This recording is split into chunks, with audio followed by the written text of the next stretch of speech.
नमस्कार। आप सुन रहे हैं कहानी गोल्ड। आइए सुनते हैं मालती जोशी जी की लिखी कहानी। कहानी का शीर्षक है बधाई। एक एक कर सब निकल गई थीं, यहाँ तक कि विभा की कुक भी रसोई समेटकर कब की जा चुकी थी और अब काम वाली बाई भी बर्तनों का ढेर निपटा कर जा रही थी। मुझे बड़ा संकोच हो रहा था। सॉरी विभा, मैंने कहा। मुझे लगा था कार्यक्रम देर तक चलेगा, इसलिए मैंने ड्राइवर को 4 बजे के बाद आने के लिए कहा था। मैंने भी दिन भर का कार्यक्रम ही रखा था, इसलिए सबको लंच पर बुलाया था, पर सबकी अपनी परेशानियां थीं। सबके अपने कारण थे। किसी के बच्चे 2 बजे स्कूल से आते हैं, किसी की बाई 3 बजे आती है। मिसेस दुबे बीमार सास को नौकरानी के भरोसे छोड़कर आई थीं। उसे छुट्टी देनी थी। मिसेस सक्सेना की पार्लर की अपॉइंटमेंट थी। मिसेस रावल बोली, अब यहीं से दिवाली की शॉपिंग करके घर जाऊंगी, बार बार निकलना नहीं होता है। मिसेस आहूजा तो बेचारी आ ही नहीं सकती, उसकी जेठानी आईसीयू में है, इसलिए मैं भी चलती हूँ। मोहन से कहती हूँ जरा जल्दी आ जाए। मैंने जैसे ही मोबाइल निकाला उसने मेरे हाथ से छीन लिया। तुम अब चाय पीकर ही जाओगी, चुपचाप बैठो। तुम आराम नहीं करोगी क्या? सुबह से लगी हुई हो। 2 दिन मेरे लिए आराम ही आराम है। शर्मा जी एक केस के लिए ग्वालियर गए हुए हैं, तभी तो दिन भर का कार्यक्रम सोचा था। कुछ भी हो, पर आज का कार्यक्रम बहुत अच्छा रहा। तुम्हारी कुकिंग के तो हम दीवाने हैं। खाना तो सब सुशीला ने बनाया था, मैंने सिर्फ कचौड़ियाँ और मीठे चावल बनाए थे। वे दोनों ही तुम्हारी मास्टर डिशेज हैं। मीठे चावल तो मैं एक दिन आकर सीखने वाली हूँ। मेरी या तो खीर बन जाती है या चावल पत्थर हो जाते हैं। वह कुछ कहने को हुई कि उसका लैंडलाइन बज उठा। हेलो वंदना। हाँ बोलो। आ रही हो तो पूछने की क्या ज़रूरत है, तुम्हारा घर है। हाँ, तुम्हारे भैया से मुलाकात नहीं हो पाएगी, घर में नहीं है। ग्वालियर गए हैं, तुम आओ, मैं इंतजार कर रही हूँ। फोन रखकर वह सांस लेकर बोली, इसे भी आज ही आना था, और सिर पकड़कर बैठ गई। किसका फोन था? मैंने पूछा। वंदना का, मेरी ननद का। भाई दूज का निमंत्रण देने आ रही है। तो आने दो ना, आज तो तुम्हारे यहाँ नाश्ता पानी सब तैयार है। ननद रानी के लिए तुम्हें अलग से कुछ करना नहीं पड़ेगा। वही तो डर है, वह सारा तामझाम देखेगी, हॉल का डेकोरेशन देखेगी, रसोई में बर्तनों का ढेर देखेगी तो समझ जाएगी कि आज पार्टी हुई है। समझने दो, कह देना किटी थी, उसमें रिश्तेदारों का बुलाना जरूरी नहीं होता। इतना तो वह भी समझती है, पर कहीं उसने अपने भाई से जिक्र कर दिया तो क्या? उन्हें शायद अच्छा न लगे। तुम क्या पहली बार पार्टी कर रही हो? हमेशा से तो करती हो, और वह आज की तरह शानदार होती हैं। हाँ, लेकिन आज की पार्टी की बात अलग है। वे समझ जाएंगे कि मैंने सहेलियों को किस उपलक्ष्य में दावत दी है, और यह बात उन्हें नागवार गुजरेगी। विभा प्लीज पहेलियां मत बुझाओ। हम सब लोग बार बार पूछती रह गई, पर तुमने हवा ना लगने दी। अब बताओ, आज की यह पार्टी किस उपलक्ष्य में थी? वह कुछ देर चुप रही, फिर सॉफ्ट स्वर में बोली, उत्कर्ष को बेटा हुआ है। इतनी अच्छी खबर, और कहाँ मरी सी आवाज में दे रही हो? तुम्हें सबको बताना चाहिए था। देखना, वे लोग तुम्हें माफ नहीं करेंगी। मैं कारण नहीं बताना चाहती थी, क्योंकि अगर किसी बहाने उन तक खबर पहुंच जाती तो उन्हें अच्छा नहीं लगता। फिर वही बात, क्यों अच्छा नहीं लगता? तुम्हें उत्कर्ष की शादी के बारे में पता है ना? हाँ है तो। तब से इनका दिमाग खराब हो गया है, अजीब सी बातें करने लगे हैं। दिन भर आहें भरते रहते हैं।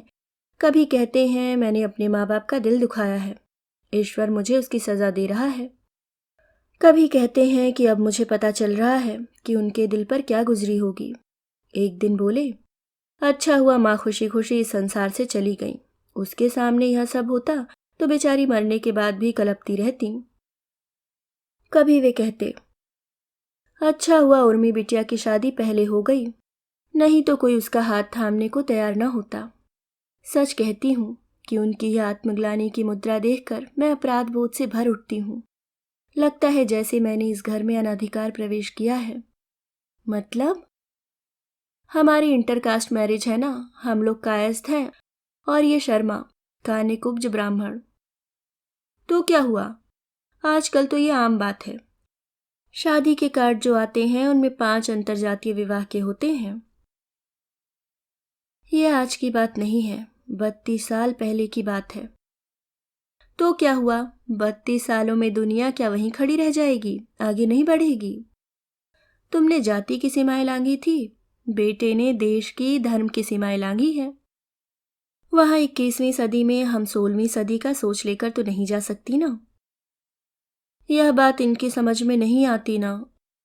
एक दिन तो मैंने कह दिया कि मुझे लेकर अगर इतनी गिल्ट है तो डाइवोर्स दे दीजिए, पर औरतों की तरह यह रात दिन का झगड़ा छोड़ दीजिए।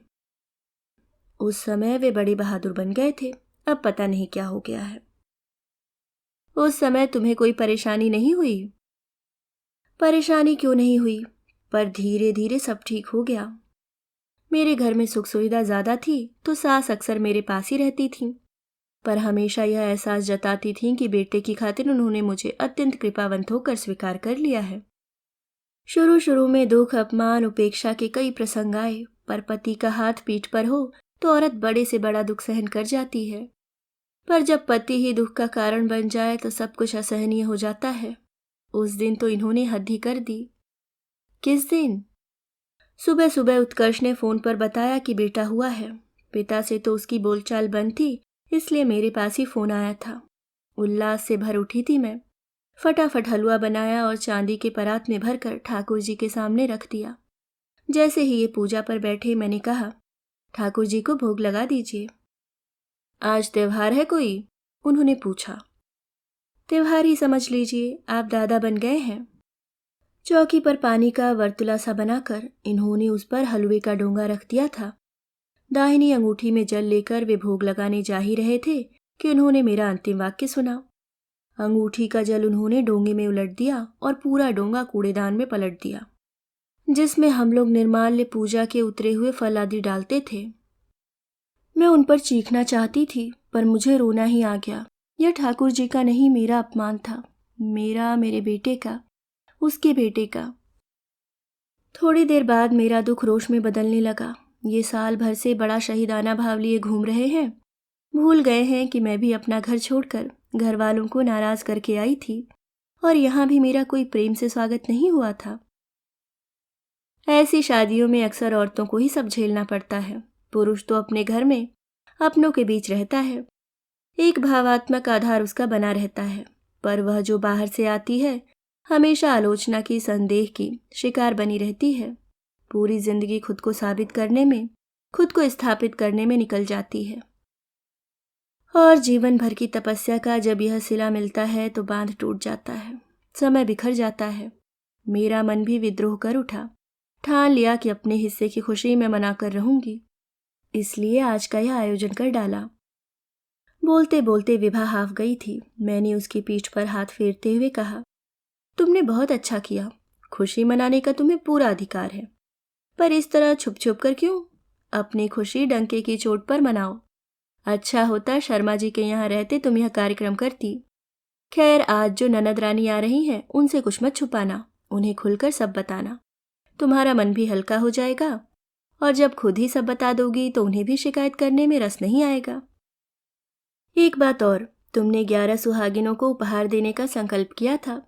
मिसेस आहूजा नहीं आई, उनका पैकेट ननद रानी को दे देना। तुम्हारा संकल्प भी पूरा हो जाएगा, वे भी खाली हाथ घर नहीं जाएंगी। ये तुमने अच्छा बता दिया। Thank you very much, Vibha ने उठते हुए कहा। मैं किचन में जा रही हूँ, 4-6 कचौड़ियों का मसाला बच रहा है, वंदना के आने तक उतार लूँ। तुम दरवाज़ा खोल देना।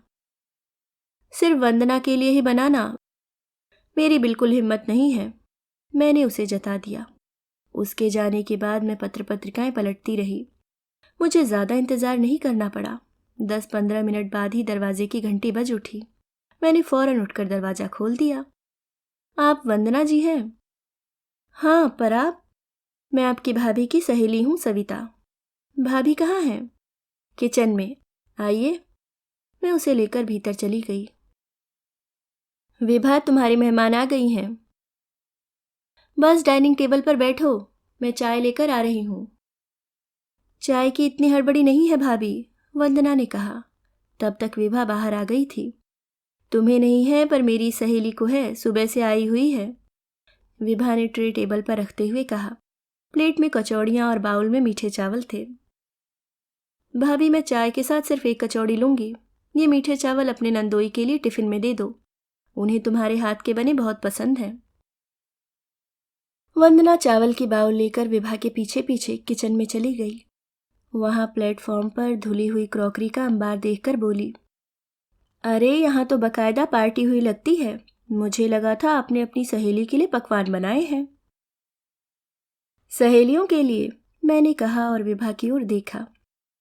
उसने कोई हिंट नहीं ली और निर्लिप्त भाव से चाय छानती रही।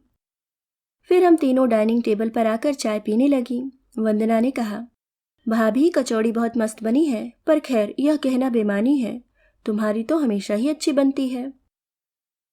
वंदना जी, मैंने कहा, अपनी भाभी से पूछोगी नहीं कि आज की दावत किस उपलक्ष्य में थी? मुझे लगा किटी पार्टी होगी। भाभी, कोई खास वजह है क्या? विभा ने एक बार मेरी ओर देखा, फिर हिम्मत बटोरकर कहा, उत्कर्ष के यहाँ बेटा हुआ है। अच्छा, कब? 21 तारीख को। और तुम मुझे आज बता रही हो, वह भी मेरे पूछने के बाद? मुझे लगा तुम्हारे भैया ने बता दिया होगा। मैं तो खुद तुम्हारे फ़ोन का बधाई का इंतज़ार कर रही थी। बधाई क्या मैं फ़ोन पर देती? भागी भागी तुम्हारे पास आती। आने दो भैया को, उनसे तो लड़ना ही है। अच्छा भाभी, यह बताओ, अपनी सहेलियों को तो तुमने दावत दे दी, हमारा नंबर कब आएगा? अपनी सहेलियों को तो मैं खुद इनवाइट कर सकती हूँ, पर नंदोई जी को तुम्हारे भैया ही निमंत्रण देंगे ना। हाँ, यह भी ठीक है, वंदना बोली। फिर मुझसे मुखातिब होकर कहा, दरअसल भैया आजकल नाराज चल रहे हैं, पर यह गलत है ना सविता जी। जब बच्चे अपने में खुश हैं तो हम अपना मन क्यों खराब करें? देखिए, बच्चों को कोई फर्क नहीं पड़ता, वे अपनी दुनिया में मस्त हैं, पर कालांतर में हम अकेले पड़ जाएंगे। भैया को यह चिंता है कि लोग क्या कहेंगे, नाते रिश्तेदार क्या कहेंगे। कोई कुछ नहीं कहता। आप अपने बच्चों को स्वीकार कर लेते हैं तो बाहर वाले भी कर लेते हैं, उन्हें क्या फर्क पड़ता है? यही तो, जो बात आप समझ रही हैं वह अपने भाई साहब को समझाइए ना। दरअसल उन्हें अलग से समझाने की ज़रूरत क्या है? क्या उन्हें अपना ज़माना याद नहीं है? उनकी शादी पर क्या कम हंगामा हुआ था? पर कुछ दिन बाद सब ठीक हो गया। मेरे 3 भाई हैं, पर मेरी माँ ज़्यादातर इन्हीं भाभी के पास रहती रही। मेरी भी सबसे ज़्यादा ट्यूनिंग इन्हीं से है। हमारी विभा है ही इतनी अच्छी। वंदना जी, आपसे मिलकर आपके सुलझे हुए विचार जानकर बहुत अच्छा लगा, मैंने कहा। फिर विभा से कहा, सखी अब आज्ञा दो, तुम्हारे पतिदेव तो आउट ऑफ स्टेशन हैं, पर मेरे यहीं हैं। उनके दफ्तर से लौटने से पहले मुझे घर पहुंचना होगा। भाभी, मैं भी अब निकलूंगी, इनके लिए दफ्तर गाड़ी भिजवानी है। 1 मिनट रुको, मैं तुम दोनों को टिफिन लगा कर देती हूँ, ताकि शाम के नाश्ते का टेंशन ना रहे। टिफिन देने के बाद विभा बोली, वंदना थोड़ा रुको, और उसने मिसेज आहूजा के हिस्से का गिफ्ट उसे थमा दिया। वह एक पोटली नुमा बैग था। वंदना ने खोलकर देखा। एक मिठाई का डिब्बा, एक ड्राई फ्रूट का बॉक्स, एक छोटा सा खूबसूरत सा पर्स, उसमें एक चांदी का सिक्का। वह पोटली जिसमें सब सामान था बहुत सुंदर था। विभा की पसंद की दाद देनी पड़ेगी। पोटली बंद करते हुए वंदना ने कहा, बड़ी चालाक हो भाभी, इसी पे टरका रही हो। यह तो टोकन है भाई दूज पर तुम्हारी साड़ी लेकर आ रहे हैं ना। साड़ी तो मेरे भैया देंगे, हर साल देते हैं, तुम क्या दे रही हो? मैं क्या उनसे अलग हूँ? विभा, देखा, बहन बेटियां जब देखो मांगती ही रहती हैं। कोई खैरात नहीं मांग रही हूँ, अपना नेग मांग रही हूँ, वंदना ने तुनक कर कहा। काहे का नेग? लो, अब यह भी बताना पड़ेगा। और उसने एकदम ठुनकना शुरू कर दिया। कंगना मांगे नंदी, लालन को बधाई, झुमका मांगे नंदी, लालन को बधाई। उसकी वह अदा एकदम बचकानी थी, पर उस समय बड़ी लुभावनी लग रही थी। विभा की आंखें तो खुशी से छलछला आईं। उसने एकदम ननद को गले से लगा लिया। पोते के जन्मोत्सव का आनंद और उल्लास उसके चेहरे से छलका पड़ रहा था। आप सुन रहे थे मालती जोशी जी की लिखी कहानी बधाई। दोस्तों, उम्मीद करती हूँ आपको कहानी पसंद आई होगी। मिलती हूँ किसी और नई कहानी के साथ। धन्यवाद।